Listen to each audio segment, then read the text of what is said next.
Nuln, the bastion of the south, the jewel of an empire. Nestled deep within the Elector province of Wissenland in the shadow of the Grey Mountains, it is the second largest imperial city after Altdorf and serves as the armory for an entire nation. Ammo, black powder, artillery, and war machines are all supplied in abundance from its forges, and it is for that reason that it is now in dire need of aid. Thanqueezius the Bold, rather stupid second cousin of Thanquol the Grey Seer, accidentally summoned Skarbrand to the mortal plane, and an unholy bargain has been struck between the Ratmen of the Under Empire and the forces of the Blood God. They will descend on this fortress with all the might and magic they can muster, but the famed gunnery school and craftsman's workshops of Nuln play host to thousands of battle-hardened dwarfs who will fight side by side with the men of the Empire in a massive 2v2 on this gorgeous handcrafted map constructed by Frodo. Map that will hopefully herald the return of many more in the coming months because custom map sieges are fun and I miss them dearly. So, Nuln itself is famous for its Imperial Gunnery School, sprawling network of forges and smelteries where veteran gunsmiths manufacture and maintain the Empire's artillery trains, and it is also famous for being the focus of Tamercan's campaign throughout the Empire, alongside the Chaos Dwarfs, one that we may well be able to replicate before the end of the year when the Nemesis Crown DLC launches. You will not be seeing Jubal Falk, Elspeth von Draken, or Theodore Bruckner today, nor will we see the Maggot Lord or Sail the Faithless, but it is a thematic platter laid out before us all the same, as the Duke and Bluey Devil defend their home turf against PD the Power Dragon and Dagon on the Duke's Damnation's mod. There are more than 11,000 troops on the field right now, not including the deluge of Vermintide summons soon to join the party, and almost every single gatehouse and section of wall is currently under threat from the Skaven Chaos Bromance blossoming before our very eyes. According to Frodo the Mapmaker, Nuln was built with defense in mind, and when you look at it, you can kind of tell that's the priority. Has a focus on giving advantages to the defenders, which sounds obvious on paper, but really isn't the reality when we're talking about vanilla sieges. This map is not designed to be fair. There are lots of brutal choke points, and the capture points all provide substantial buffs for the owners, like that University of Magic, which reduces miscasts and increases spell mastery by 20%. In certain parts of the city, the defender can build powerful barricades and towers unique to those positions, including oil pits and oil leaks, and 4 unique towers: the Smog Tower, the Mortar Tower, the Volley Gun Tower, and the Experimental Magic Ray Gun Tower, which uses magic reserves instead of supplies. But we may not see all of those here. Khorne is wasting absolutely zero time plunging into the thick of it. Go figure. Skarbrand the Exiled One in the vanguard, already beating down that front tower. Khorne has a lot of troops over here on the southeastern portion of the map. Got a siege tower rolling up and riding dirty atop the Throne of Skulls, and dwarf warriors ready to receive a rather unpleasant gift of bloodletters storming across their walls. Through the gloom, the fiery gaze of the Hunter of Souls descending on these beleaguered defenders. I love that tower. Amazing. Like, it's just super cinematic. See that baby roll up, and the Dawi will do their best to beat back this tide.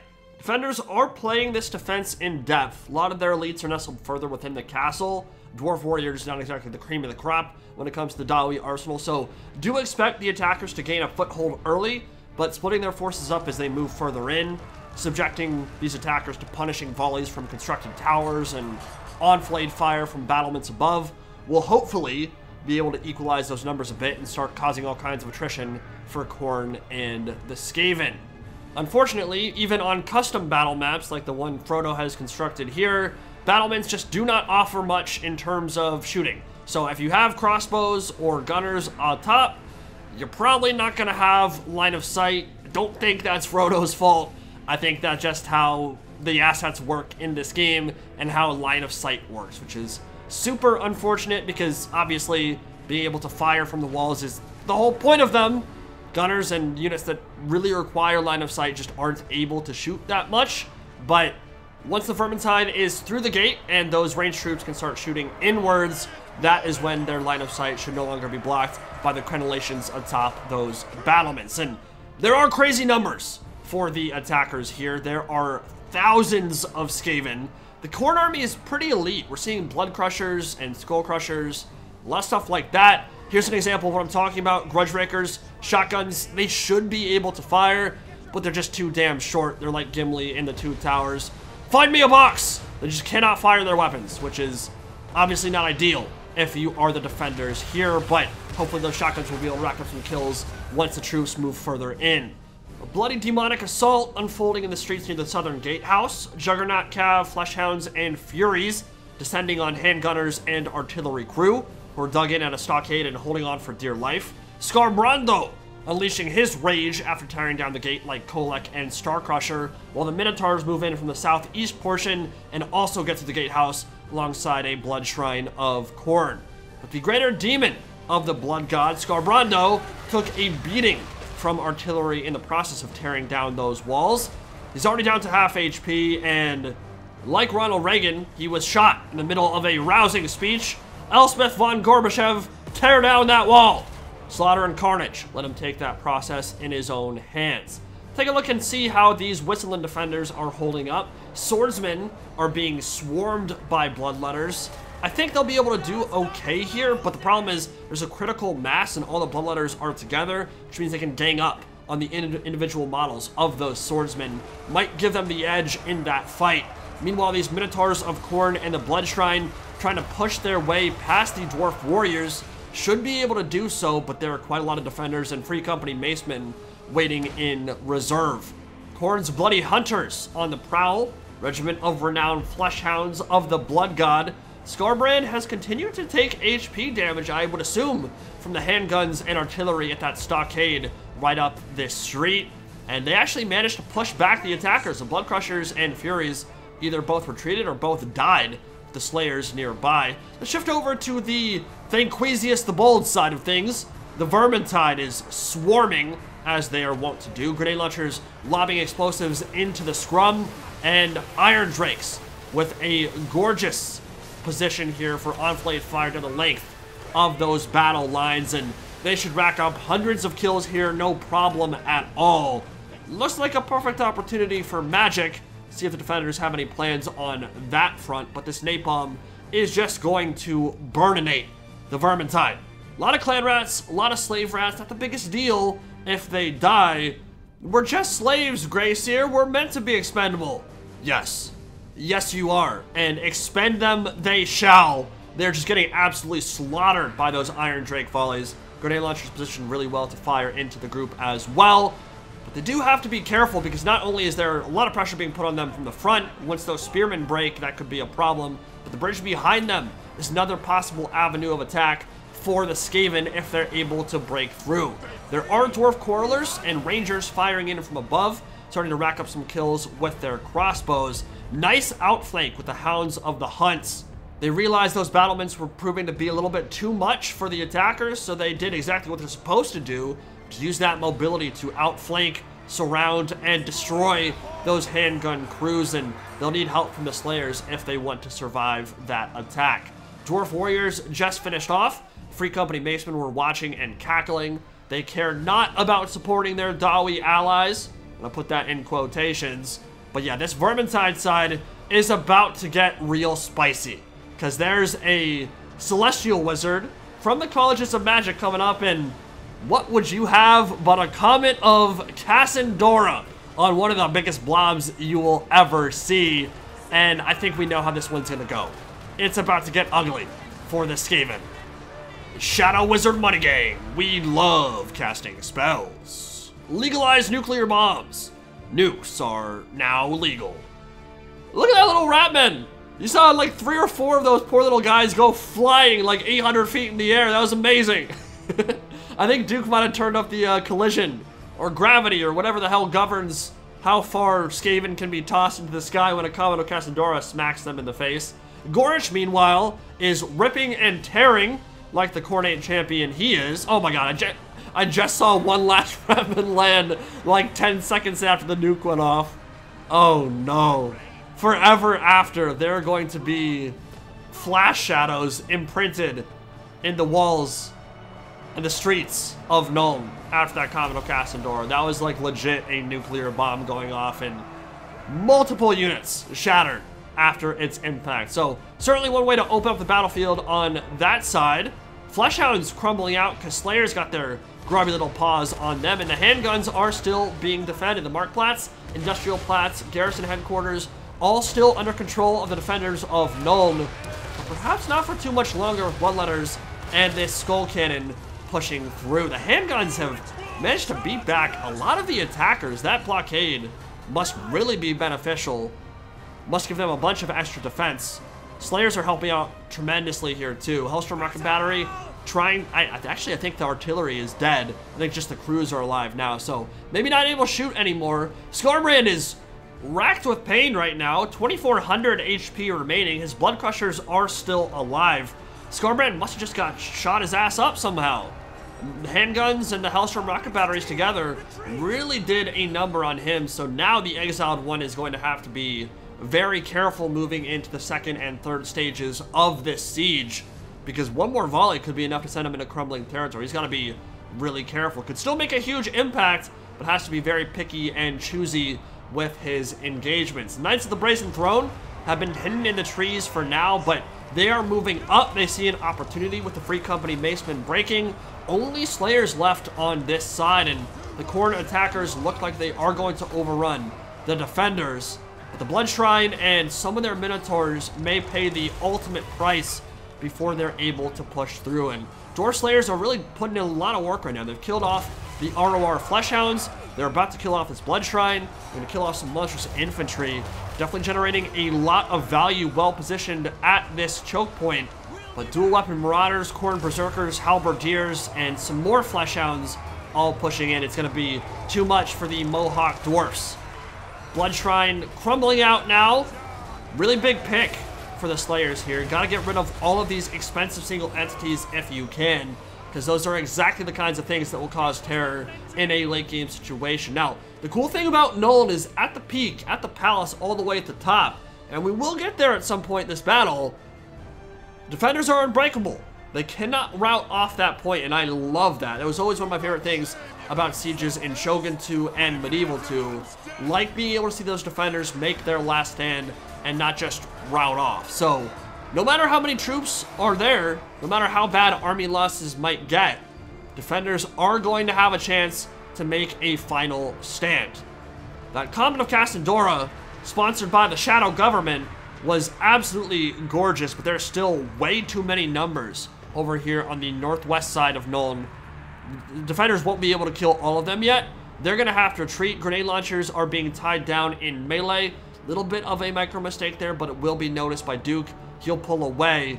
Crossbows still firing from the battlements up top. They've racked up all kinds of damage. Nice little kill box here. Do remember, though, that ranged troops in Duke's Damnations are more support and less about outright killing, unless you're talking about stuff like Iron Drakes, which just have a ton of firepower, as you'd expect. They're firing napalm with flamethrowers, so find yourself caught in their incendiary wake and there probably won't be a whole lot left of you. Spearmen, handguns, a lot of troops are defending this final approach to the plaza up top. The palace will be the final stand, and the Nuln Ironsides are here too. As we said, no Jubal Falk, but the Nuln Ironsides, with their hefty dose of AP, their powerful handguns, and their heavy armor, might be an important part of that last defense should it come to it.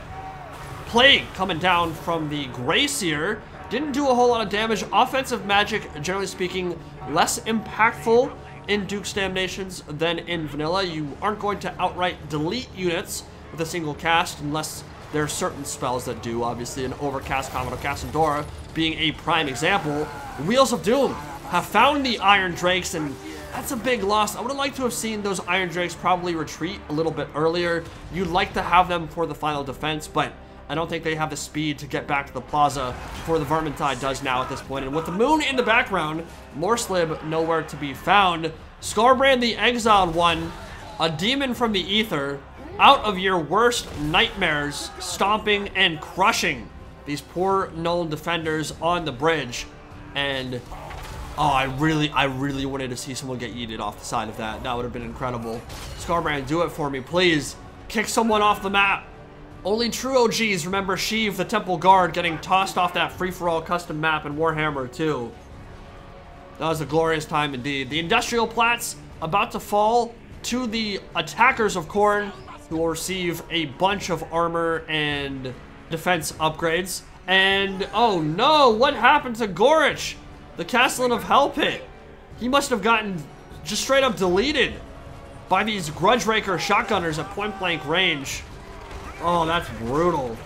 Grudge-Raker's getting some great volleys at point-blank into the Skaven attackers. Meanwhile, Crossbows fighting to the end. There will be no dawn for men. Billhook's cutting them down. Oh, here we go. Knights of the Brazen Throne have thus far been quiet. Haven't really called their name yet, but with a massive hammer and anvil being lined up, although I guess there's no anvil at this point, just a hammer. But when you're a hammer, everything else looks like a nail. And the charge right through both the Grudge-Rakers and those swordsmen. Collision attacks just jibbing everything in their path, and that is the kind of mass and the kind of murderous charge you like to see out of Skull Crushers. They're gonna rip apart this entire flank and just leave a red ruin in their wake. Well done from the Knights of the Brazen Throne. Love to see that from the elite of Khorne. These are probably the strongest units that Khorne has access to now. Probably stronger even than Skarbrand, because Skarbrand has, what, 2,000 health remaining. So as long as they're able to tie down those Grudge-Rakers and prevent them from shooting, they should come out of that relatively unscathed and just rip open a hole in the defenders on that side. Here, there are spearmen holding the bridge across the river. That's an important job. Minotaurs and dual-weapon Khornate warriors moving in. A lot of friendly fire from the grenade launchers who are racking up all kinds of kills. They're almost up to 400 now, but not sure it's worth shooting into the backs of your own spearmen to kill some clan rats. Wheels of Doom are very low, but it seems they were successful in shutting down the Iron Drakes and killed them off. Big charge coming in from the multiple regiments of Doom Wheels in one unit. Fleshhounds of Khorne supporting as well. They'll be nibbling at the heels of these Outriders as they make good on their escape and try to get behind the Spearmen. It looks like the Archlector and the Celestial Wizard have retreated to a further point up the hill. Hellforged Host. Didn't even realize Khorne had this in their army. Yeah, that and the Knights of the Brazen Throne together, that's a potent combination. And together, they will form the Mailed Fist that will try to take down these defenders in that final plaza. They'll probably be the last to join the fight too, because there's a lot of ground they have to cover. Nuln is a big city, and they'll have to wait their turn behind the Vanguard, which consists of these Minotaurs and Khornate Berserkers in the front ranks. Spearmen are doing what they can, but expect this to be a gore feast for the monsters of the Blood God. Spearmen can hold the line okay against halberds, but with the combination of bonus versus infantry, Minotaurs with dual weapons, yeah, that's a lot for any lone unit to handle. They would like to have some ranged troops behind them, but for the moment, just being gored and tossed aside. I'm liking the bravado there. I'm liking the guy screaming, "We will kill them all." I don't think it's a very realistic proposition that they'll be able to hold that choke point for too much longer. This, though, on the other hand, if Wissenland can stop exploding their own state troops, that would be good. Especially firing into Fleshhounds, probably not worth it. My guess is the Outriders are on fire at will, so that probably needs to get turned off. You need to get as much value out of your Spearmen as you can here, especially now that the Industrial Plats and the Garrison Headquarters have fallen to Khorne and the attackers. Those stat bonuses are going to help a lot, so you got to make sure your Spearmen are dealing as much damage as possible, because Nuln's simply running out of bodies at this point, and there aren't a lot of Dwarfs on the field left either. In fact, I think the Dwarfs have maybe come out of this a bit worse for the wear than even Nuln has. I'm not seeing a whole lot of Dwarfs remaining. There are some blasting miners and a few regiments still atop the hill, but for the most part, it is Nuln who have used these Dawi like meat shields. And here come the Plague Sensor Bears. This is an elite unit for the armies of Clan Pestilence, and I don't think halberds are going to do very well against them, especially because they're now outflanked. Are these the Nordland Mariners? They're colored differently. I think these are from Nordland. I think this is an ROR version. You can see their Imperial Captain there in the front ranks. They're going to have to be dealing with elite units on one side and potentially Skarbrand roaring in from the other, and all those fast movers. The Blood Crushers, the Skull Crushers. Oh no. There's a Greater Demon stomping his way over. Can you imagine you're just fighting Plague Sensors, which is already terrifying, right? Way more terrifying than fighting even like Bloodletters, because not only can they chop your head off, they're also causing bubonic boils to bust all over your face. What? It's phrasing. They're basically fighting you with physical damage and chemical warfare all at once. But then you turn around and you've got a Greater Demon literally like Lucifer incarnate, coming in from behind with slaughter and carnage, and one big breath attack at point blank. Gonna send these Northern Mariners just screaming for the hills. I mean, they'll fight mostly to the end because I think their morale's quite good here. Yeah, actually, their morale is really good, but their HP is not looking so healthy, and they were full health not 1 minute ago. So, yeah, this is a nightmare situation for them. They maybe should have retreated and not tried to hold this because the plaza was just certain to fall. At this point, it needs to be sound the horn of Helm Hammerhand one last time, get back to that final plaza, and then you can ride out and meet them. But don't want to be getting isolated anymore. There's no reason to. It's just one of those things where there's a lot to micro if you're the attackers or especially the defenders, and I don't know that they would have had the speed or mobility to get back unless they pulled out way earlier. And this is going to be really interesting here because the attackers still have a lot, but the balance of power is dead even. We're almost 20 minutes in. All the plazas except that final palace have fallen to the attackers. There are still some remnants on the walls. Quarrelers fighting out with shielded clan rats. I would actually expect the Quarrelers, I think ranged troops in general defend themselves much better in this mod, in melee, than they do in vanilla. So I think that's one reason why we've seen those handguns and Quarrelers perform so well in CQB.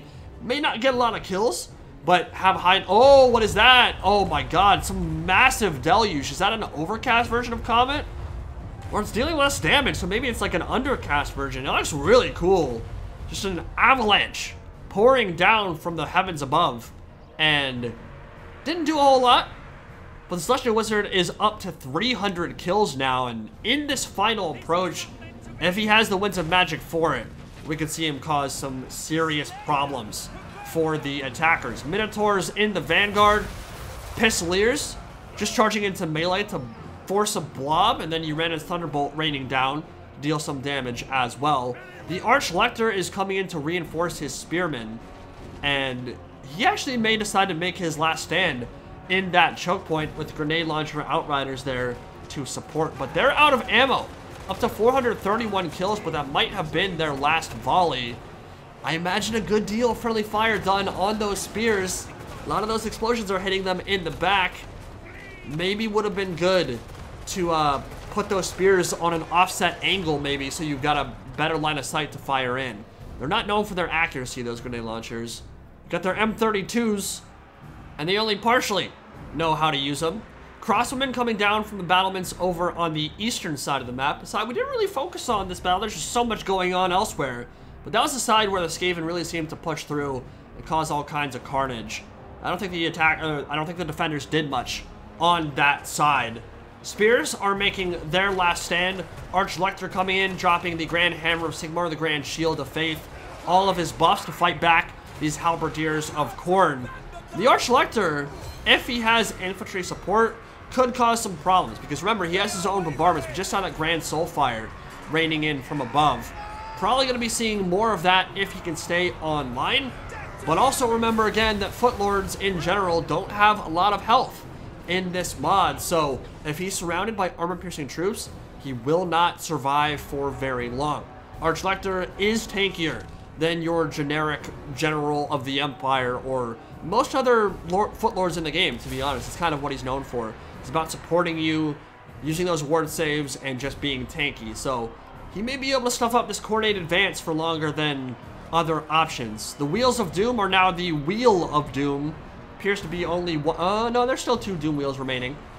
Probably not for long, though. If the Archlector gets his Hammer of Sigmar atop one, the model will probably just break down instantly.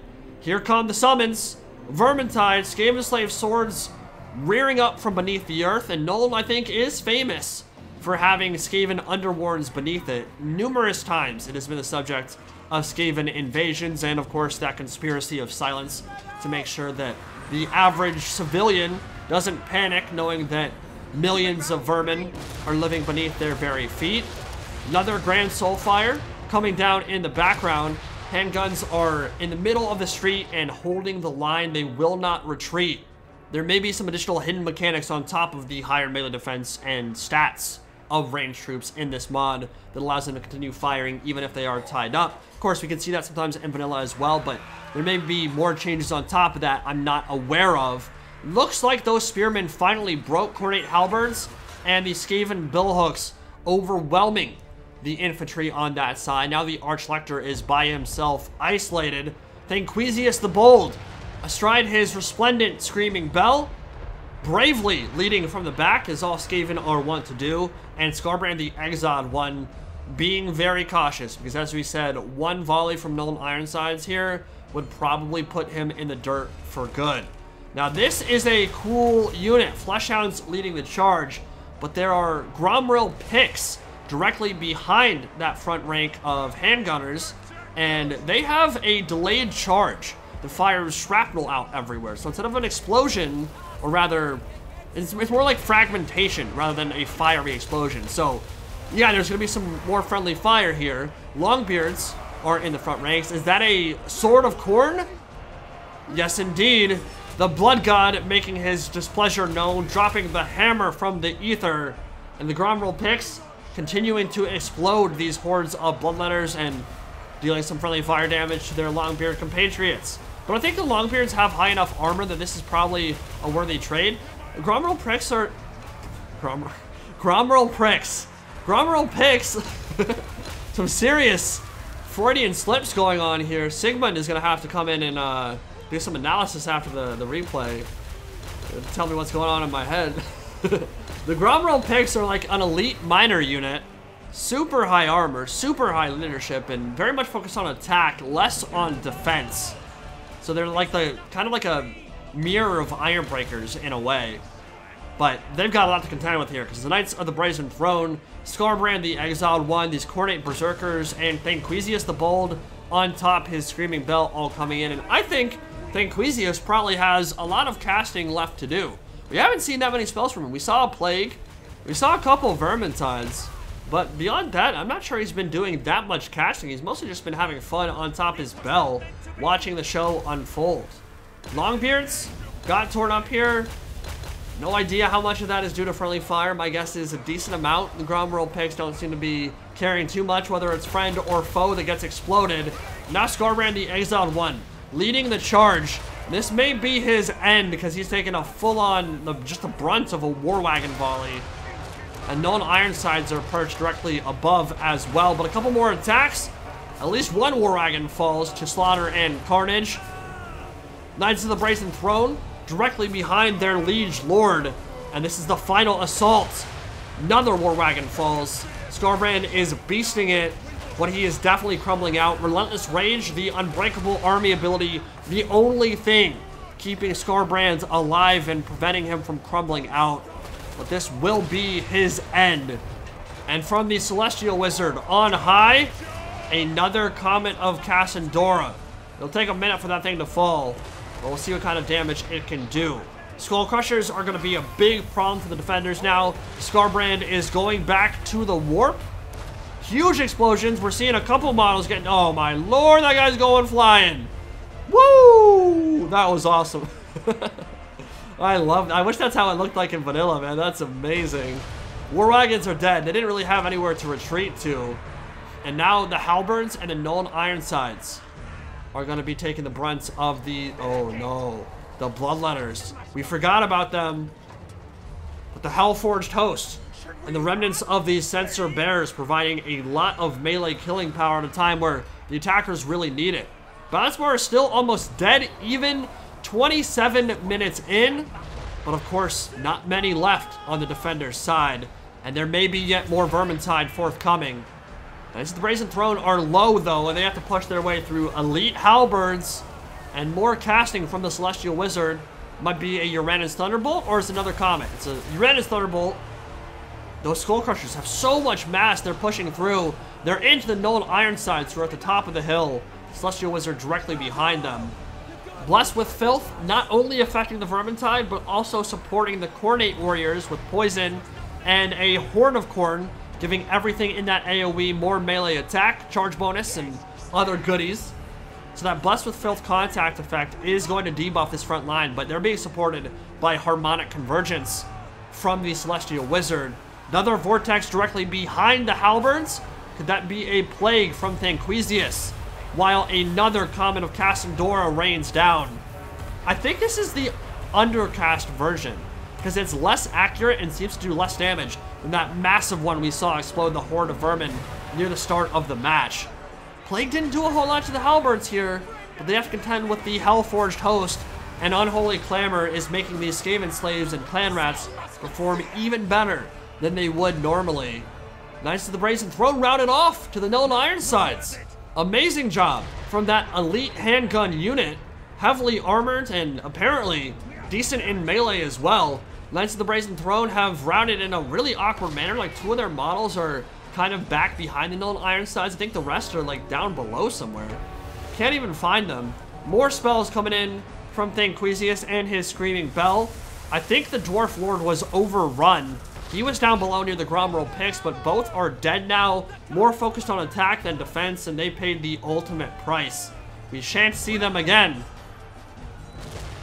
But these Wissenland halberds, realizing that if they don't beat back the attackers here, they will all die to a man, doing everything in their power to push back those elite veteran bloodletters. And the Nuln Ironsides directly behind don't have line of sight, which is a problem for them, because how the hell are they supposed to shoot things if they don't have line of sight? One model from the Knights of the Brazen Throne engaging them, but I think the rest are down below the battlements, like some kind of weird routing bug going on. But we'll see them return, I think, pulled down and blessed with filth, debuffing these Empire Halberdiers. There are not a lot of them remaining, and then it'll just be the Nuln Ironsides who have to contend with a few Khornate halberds, the Screaming Bell, and the remnants of the Knights of the Brazen Throne, and whatever remains of these Hellforged hosts once they're done with the halberds, of course. This has been an incredible siege defense. It has been neck and neck the entire way, and remember that the defenders will be unbreakable near the palace in that final capture point. The Celestial Wizard still has more casting to do. Another one. Oh my lord. They just went higher than the goddamn tower. That was insane. Oh, amazing. The Hellforged host is feeling like they're in a lot of pain after that one. Knights of the Brazen Throne rounded off as well. And now the Nuln Ironsides can let loose with their massive volleys. Big time routing going on the attackers' side. Do the defenders just crack a nut here? Are they going to be able to push them back? What kind of numbers are the attackers even working with at this point? The Hellforged hosts seem to be crumbling out. A big plague coming in, but the Nuln Ironsides managed to dodge the worst of the effects. Celestial Wizard is still alive, but more summons could be coming from the Screaming Bell. Now the Nuln Ironsides are in a bit of a precarious position. Oh no. More Skaven coming up the hill, and the Council Guard Albinos are also on the field.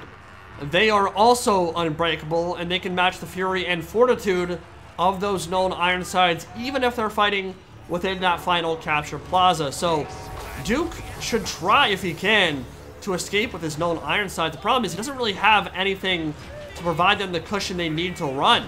The Screaming Bell is atop them.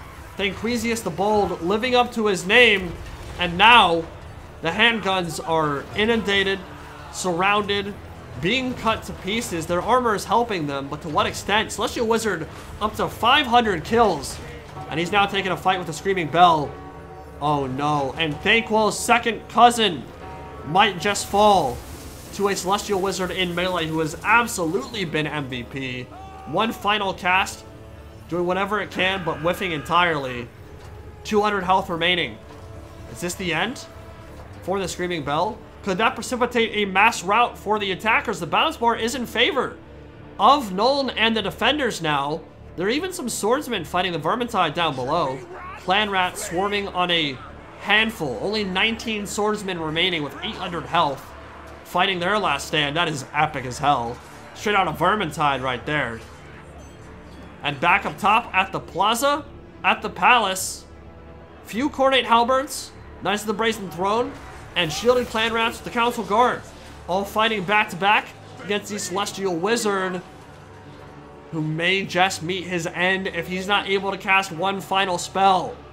A Chain Lightning, or one more Comet of Cassandora, could carry the defenders to victory if he manages to pull it out of his butt.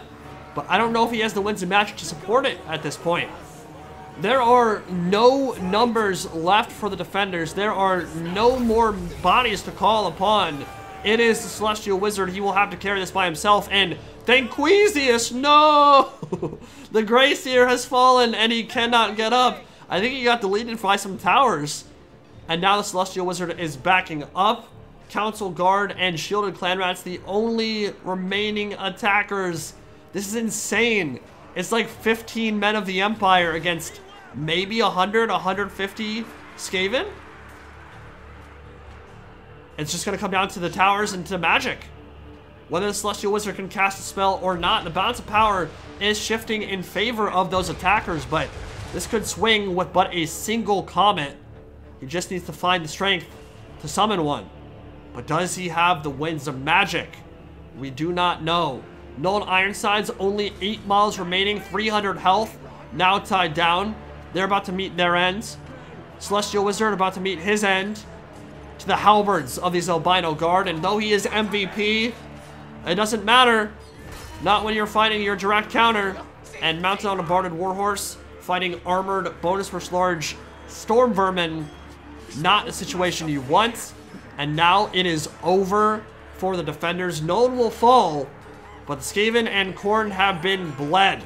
And the blood god in the warp is cackling. He loved the show. You even got to see Skarbrand the Exiled One get riggedy wrecked. It's like his favorite thing. Like, he's just eating popcorn right now. He's happy. The Skaven, probably less so. Thanquol's pretty happy. I mean, he got rid of his second cousin, the dumbass. But other than that, like, they lost a lot of elite troops and warp grinders and doom wheels. They paid a lot of warp tokens to get all that stuff. That was insane. Thank you to the Duke, Bluey Devil, PD the Power Dragon, and Dagon. That was an amazing siege. Came right down to the wire. They used the entire city and made it to that final capture point as well. Big numbers out of that Celestial Wizard and the grenade launchers. When it comes to Skarbrand the Exiled One, I am surprised he took so much damage early. My guess is players were microing at multiple gatehouses and just didn't notice that Skarbrand was sitting in the gatehouse and just getting shot up by artillery and handgunners. But that could have probably been a bit easier for the attackers if Skarbrand is used a little bit more sparingly in the opening stages and then comes in later on to just rip and tear until it is done. But some really cool plays. That Comet of Cassandora was amazing. And overall, just an incredible siege map. Thank you to Frodo for making it.